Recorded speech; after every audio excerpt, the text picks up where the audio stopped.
ಎಲ್ಲರನ್ನೂ ನಮ್ಮ ನಿಸರ್ಗ ಕ್ರಿಯೇಷನ್ಸ್ಗೆ ಸ್ವಾಗತಿಸುತ್ತಾ ಇವತ್ತು ಪ್ರಕೃತಿಯ ಸೊಬಗನ್ನು ಸ್ವಲ್ಪ ಎಂಜಾಯ್ ಮಾಡೋಣ ಬನ್ನಿ.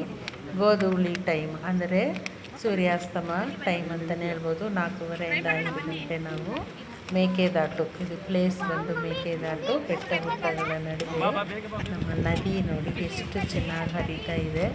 ಆ ನದಿನ ಹರಿಯೋ ಅಂಥ ಸೌಂಡ್, ನೀರಿನ ಸೌಂಡ್ ಬರಲಿ ಅಂತಲೇ ನಾನು ನಮ್ಮ ಮೊಬೈಲಲ್ಲಿ ಸೌಂಡನ್ನು ಮ್ಯೂಟ್ ಮಾಡಿಲ್ಲ. ಸ್ವಲ್ಪ ಜನ ಮಾತಾಡೋವಂಥ ಡಿಸ್ಟರ್ಬೆನ್ಸ್ ಇರುತ್ತೆ, ಅಡ್ಜಸ್ಟ್ ಮಾಡ್ಕೊಳ್ಳಿ. ಆದರೆ ನೀರಿನ ಸೌಂಡನ್ನು ಬರ್ತಾ ಇರುತ್ತೆ, ಅದನ್ನು ನೀವು ಎಂಜಾಯ್ ಮಾಡಬೇಕು ಅಂತ ನಾನು ಆ ಕೆಲಸ ಮಾಡಿದ್ದೀನಿ.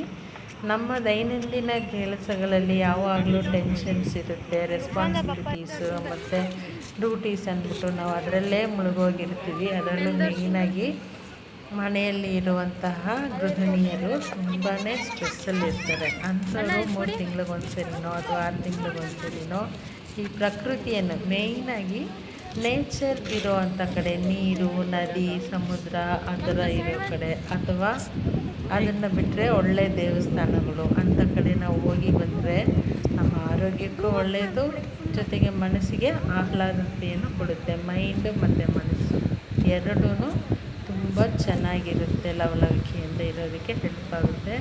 ನೀರು ನೋಡಿ ಎಷ್ಟು ಚೆನ್ನಾಗಿ ಹರಿತಾ ಇದೆ. ಅದು ನಿಂತ್ಕೊಂಡು ನೋಡ್ತಾ ಇದ್ದರೆ ನೋಡ್ತಾನೇ ಇರೋಣ ಅನಿಸುತ್ತೆ. ಮನೆಗೆ ಬರೋದಕ್ಕೆ ಇಷ್ಟ ಆಗಲ್ಲ, ಯಾಕೆಂದರೆ ನಾವು ಆಲ್ರೆಡಿ ಮನೇಲಿ ಫುಲ್ ಇನ್ವಾಲ್ವ್ಮೆಂಟಲ್ಲಿ ಟೆನ್ಷನ್ನಲ್ಲೇ ಇರ್ತೀವಿ, ಅದು ಇದು ಮಾಡೋದು ಅಂತ. ಅಥವಾ ನಾವು ಮನೇಲಿ ಇರ್ಬೇಕಾದ್ರೆ ರಿಕ್ರಿಯೇಷನ್ ಅಂತ ಏನು ಮಾಡ್ತೀವಿ, ಮನೋರಂಜನೆಗೆ ಅಂತ ಒಂದು ಟಿ ವಿ ನೋಡ್ತೀವಿ. ಟಿ ವಿ ನೋಡೋದ್ರಲ್ಲೂ ಏನು ಮಾಡ್ತೀವಿ, ನಾವು ಸೀರಿಯಲ್ಲೇ ನೋಡೋದು, ಅದರಲ್ಲೇ ಮತ್ತೆ ಫ್ಯಾಮಿಲಿ ಪ್ರಾಬ್ಲಮ್ಸು, ಟೆನ್ಷನ್ಸ್ ಅದೇ ಇರ್ತದೆ. ನಾವು ಈ ಥರ ಈಚೆ ಬಂದಾಗ ಏನಾಗುತ್ತೆ ಅಂದರೆ ನಮ್ಮ ಮನಸ್ಸಿಗೆ ಒಳ್ಳೆಯ ಆಹ್ಲಾದತೆಯನ್ನು ಕೊಡುತ್ತೆ. ನೀರು ನೋಡಿ ಎಷ್ಟು ಚೆನ್ನಾಗಿದೆ, ನಿಂತ್ಕೊಂಡು ನೋಡ್ತಾನೇ ಇರೋಣ ಅನಿಸುತ್ತೆ. ಅದರ ಸೌಂಡ್ ಎಲ್ಲನೂ ನೀವು ಹಾಗೆಯೇ ಆದಷ್ಟು ನಮಗೆ ಟೈಮ್ ಸಿಕ್ಕಾಗ ಈ ಥರ ರಮಣೀಯ ಪ್ಲೇಸ್ಗಳು ತುಂಬ ಇದ್ದಾವೆ. ಪ್ರಕೃತಿ ಮಾತೆ ನಮಗೆ ಬೇಕಾದಷ್ಟನ್ನು ಕೊಟ್ಟಿದ್ದಾಳೆ. ನಾವು ಅದನ್ನು ಯೂಸ್ ಮಾಡಿಕೊಂಡು ಮನಃಶಾಂತಿ ನೆಮ್ಮದಿಯಿಂದ ಇದ್ದೀವಿ ಅಂದರೆ ನಮ್ಮ ಮನೆಯವರು ಹೊರಲಿ, ಅಂದರೆ ನಮ್ಮ ಮನೆಯಲ್ಲಿರುವಂಥ ಗಂಡ ಇರ್ಬೋದು, ಮಕ್ಕಳಿರ್ಬೋದು, ಅತ್ತೆ ಮಾವ, ಸಂಬಂಧಿಕರು ಎಲ್ಲರ ಹತ್ರನೂ ನಾವು ಚೆನ್ನಾಗಿರಬೇಕು ಅಂದರೆ ನಮ್ಮ ಮನಸ್ಸು ಮತ್ತು ಮೈಂಡ್ ಚೆನ್ನಾಗಿರಬೇಕು.